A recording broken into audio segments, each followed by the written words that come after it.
O que você achou da primeira impressão do padre Fábio Marinho? O senhor veio para trabalhar? Eu passei a segui-lo ali no primeiro dia que a gente conversou sobre a possibilidade da live e tudo. Falei, cara, deixa eu dar uma olhadinha aqui no perfil do Fábio e assistir um trecho do debate dele com o Antônio. Infelizmente eu não consegui finalizar, mas pretendo ainda. É porque com o Antônio foi insuportável. Foram 4 horas, só o Antônio fala.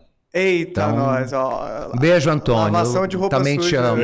Começando aí, o Antônio vai te responder agora no vídeo. Ele já manda no chat na hora. Daqui a pouco ele já manda no chat. Fala do Antônio, ele já manda. Mas eu tive uma impressão muito positiva. É uma coisa que eu acho importante em debates ou em trocas intelectuais, que é uma abertura a ouvir quem pensa diferentemente. Eu acho isso muito importante para a gente conseguir identificar as falhas do nosso raciocínio, as fragilidades das nossas crenças ou descrenças e sair somando. Então eu acho que ter essa atitude de abertura para ouvir o novo, para ser confrontado, mas não apelar, não levar para o lado pessoal, é algo que eu busco em pessoas que pensam diferentemente de mim, justamente para a gente ter essa troca, para ser algo construtivo. Senão a gente fica só trocando ofensas. Aí é o dogmático que o senhor falou. Desculpa, Exato. você falou. Né? E o dogma, para definição de dogma na religião, é uma verdade de fé inquestionável.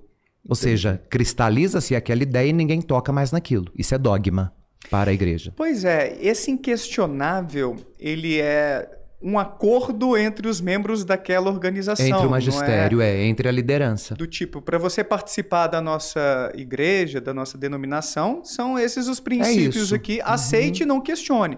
Se você está questionando demais, talvez esteja no lugar errado. Isso. É um pouco essa pegada. Eu tenho o costume de dizer, inclusive, para quem quer viver o viés religioso, entenda que religião não é banca de feira, onde você passa e escolhe apenas aquilo que te agrada aos teus olhos. A religião, ela te oferece o pacote completo. Se você quer ser religioso, aceite a banca por completo. A religião não permite que você escolha somente aquilo que agrada aos teus olhos. Mas você acha que isso acontece, por exemplo, na igreja católica? Acontece em lugar nenhum, professor. Então você descreveu nenhuma instituição. Eu estou idealizando. A ideia seria essa. Entendi. Mas não acontece, até porque as pessoas estão completamente desorientadas. Não acontece na instituição religiosa, não acontece nas instituições sociais, na família, no exército, enfim, nas diversas instituições. É uma utopia, tornou-se uma utopia. Sim, sim. Porque quando eu converso com líderes religiosos no meu canal, eu tenho um quadro que é o testemunho cético. Eu quero entender por que as pessoas se desconverteram, qual foi o processo que elas vivenciaram, se foi um tipo de relação interpessoal mais difícil, um abuso, uma questão mais intelectual, conheceu ideias novas e tal. Quero entender por que as pessoas... Ou simplesmente cansou do discurso religioso, né? Pode ser por isso também. Será que é um testemunho? Brincadeira.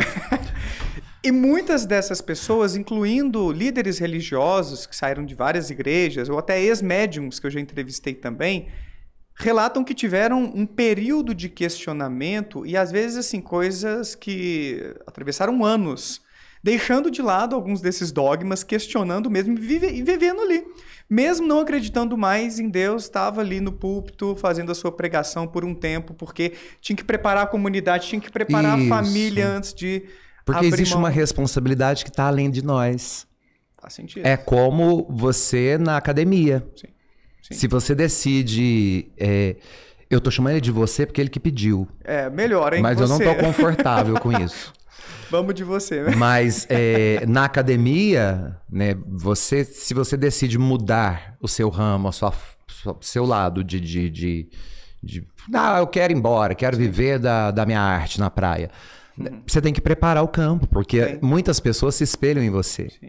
Né? E se espelham no sentido mesmo de produzir algo positivo a partir daquilo que você gerou. Sim. Agora, eu digo para você que o cansaço dentro da instituição católica, eu só posso falar dela porque eu não conheço outros cansaços, professor. Claro.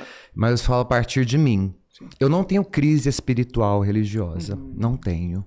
Eu tenho uma tranquilidade, eu sinto uma doçura muito grande naquilo que eu acredito, sabe? Sim.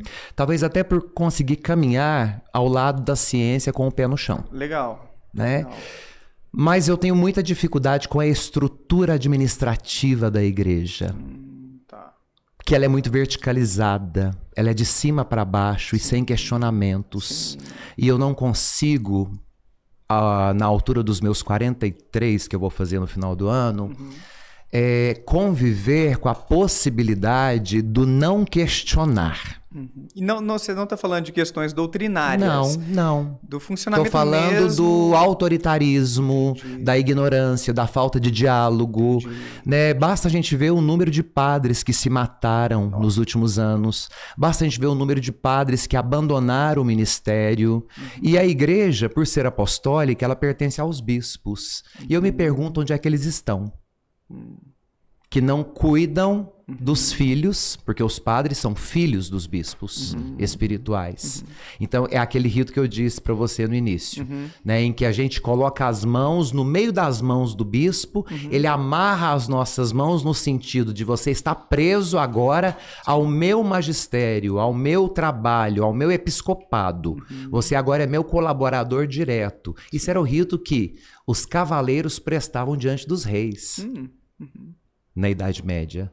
Então amarra. Só que antes de amarrar, ele colocou um óleo nas minhas mãos, que é o óleo do crisma, que é usado para ungir a fronte dos crismados, a mão dos padres e a cabeça dos bispos. E é usado para coroar os reis e as rainhas também. Sim. Então é um rito de vassalagem que está até hoje na igreja. O que é o óleo? O que escorrega. Portanto, era usado no Império Romano Antigo para banhar o corpo dos gladiadores e eles ficarem escorregadios às mãos do inimigo. Então, o óleo na fronte do cristão é para expulsar dele os males. Ele expulsa o cristão, agora ele consegue escapar das mãos do inimigo. Esse inimigo espiritual que a igreja e as religiões nos ensinam. Sim. Nas mãos do sacerdote é porque pelas mãos do padre que vem a bênção. Por isso que o gesto de erguer as mãos num rito católico, ele é exclusivo do sacerdote. O povo não ergue as mãos no catolicismo. Nas liturgias. Esse rito ele é exclusivo do sacerdote porque ele mostra a palma que foi ungida sobre o povo, porque ele é o intercessor entre Deus e o povo na liturgia. Nos bispos ele unge a cabeça, porque ele está com a plenitude do Espírito. Tanto que depois de derramar esse óleo, eles colocam uma coroa, né? Uma coroa de papelão, que é chamada de mitra. Então ali coloca-se a mitra sobre a cabeça dos bispos para proteger este lugar sagrado. Então, ao longo dos séculos, esses ritos vão sofrendo algumas interferências e tudo mais. Mas voltando à questão dessa paternidade do bispo com os padres, né? Eu me pergunto onde é que estão esses pais, né? Os excelentíssimos, reverendíssimos pais, que não veem o sofrimento e a angústia dos filhos nas paróquias, mas se ocupam, por exemplo, de se preocupar com uma mensagem da fulana da paróquia que achou o padre esquisito e fez uma denúncia. Esse padre disse o que eu não gostei, esse padre fez o que eu não gostei. E chama atenção por mensagem, manda mensagens desaforadas, ao invés de acolher e perguntar o que está acontecendo com você. O senhor está tendo problemas na paróquia, mas esse problema nasceu onde? Qual que é a raiz dessa sua dificuldade? Mas se vocês, padres, entram em contato para poder compartilhar o que está acontecendo, o que está incomodando, o que não Eles está não legal. dão abertura para isso não, Não professor. dão abertura, é uma entendi. raridade encontrar um bispo na igreja católica hoje que senta diante de um padre como um pai diante de um filho. Entendi. Então, é mais no caso de denúncias que eles aparecem só de uma aparece maneira... quando precisa de chamar a atenção, só aparece quando... Mas não pergunta também o porquê das coisas. Não quer entender o A seu grande lado. maioria chega justamente para punir, para dar, como que chama esse negócio que a gente manda para o aluno? Advertências, né? Porque não consegue olhar nos olhos, não consegue dialogar, não consegue ser gente diante do outro. Então tudo é feito por papel, por canetadas. E, infelizmente, a igreja sofre uma crise gigantesca hoje no ministério por falta de paternidade e dessa troca entre os bispos, que são as lideranças da igreja, porque a igreja é apostólica, portanto, ela é dos bispos. Só que quem põe a mão na massa e quem lida com o povo somos nós. Então, quando eu falo isso, é até um desabafo, né? Porque chega uma hora que a gente cansa de tudo isso. A gente não cansa do povo, a gente não cansa do trabalho. Eu amo ser padre, mas a estrutura me cansa. Eu tenho uma doença degenerativa. Nunca me foi perguntado por parte das minhas autoridades qual é o processo que eu estou vivendo a respeito dessa doença. Para te dar uma assistência. Os meninos aqui na mesa estão muito mais preocupados comigo do que o clero. Entendi. Então, Nossa. os meus pés, por conta da mudança de clima aqui em São Paulo, eu não conseguia andar direito esses dias. Então, eu fiquei calambeando para lá e para cá. Os meninos estão super preocupados com isso. Nunca recebi um telefone e falar: e aí, Padre Fábio, como é que tá a evolução da sua doença? O remédio deu certo? Não deu? Mas a advertência o tempo todo chega. Por quê? Porque eu falo o que eu penso, eu catequizo da forma que eu acredito que tem que ser, eu faço acontecer as coisas. Então, ninguém questiona por que o padre suicidou. Todo mundo quer ir chorar e enterrar o padre e esperar o próximo que vai chegar. Mas ninguém vai na raiz do fato. Por que um religioso que acredita em Deus, que tem uma espiritualidade avançada, chegou a este ponto de exterminar a própria vida? Que dor era essa que esse padre carregava, professor? Que vazio era este que esse meu irmão de sacerdócio carregou, que ele não deu conta de preencher, que foi preciso tirar a própria vida. Nossa. E você percebe que é algo generalizado na igreja? Não é algo só da sua região? Generalizado, não. Assim, É generalizado. Você tem contato com outros padres? Tem, eu viajo muito, também? eu dou muitos cursos em várias dioceses, eu passo, eu transito entre bispos e padres com muita constância. Sim. E eu vejo que isso é generalizado. Sim. Você sabe que eu tô lendo ultimamente sobre depressão e religiosidade e espiritualidade. É um dos temas do livro que eu estou escrevendo, que deve sair no ano que vem. E eu encontrei um trabalho mostrando que padres e pastores tendem a se deprimir mais do que a população geral. Porque nos é cobrado de então todos os lados. Então você está me trazendo dados aí, experiências de vida, que pelo que você está colocando é generalizado na Igreja Católica.